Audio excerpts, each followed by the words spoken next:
Accueillie à banderoles ouvertes. Pour sa visite à Toulouse, la garde des Sceaux a été reçue ce matin à l'École nationale agronomique par une centaine de lycéens et de travailleurs sociaux en colère. De plus en plus de détenus rencontrent des problèmes psychologiques lourds. Au calme, loin des slogans, Rachida Dati a fait un bref discours sur l'insertion professionnelle des détenus, puis s'est rendue ensuite au centre de détention de Muret. Et là, c'est le personnel pénitentiaire qui l'attendait.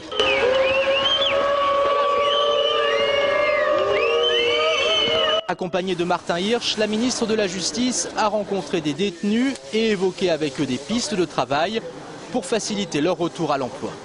Il s'agit aujourd'hui de pouvoir, pour la formation et l'éducation, que l'expérience, que la formation soit reconnue à l'extérieur et de permettre pour quelqu'un, par exemple tout à l'heure, il y a quelqu'un qui passe un BTS ou un bac professionnel, il a besoin d'un stage, il ne peut pas le faire, donc il ne valide pas le diplôme. Ça permettra, par la loi, de dire qu'il est permis de faire un stage dans la durée, en alternance, en liberté, de manière encadrée, pour valider ses formations et ses diplômes. À Muret, la moitié des 600 détenus travaillent au sein même de la prison. Une démarche fondamentale pour leur réinsertion future. En France, 60% de la population carcérale n'a pas de diplôme, 12% souffrent d'illettrisme. Ici, je soude, je fais que souder, je soude des barreaux de la ferraille. Et c'est pour faire quoi?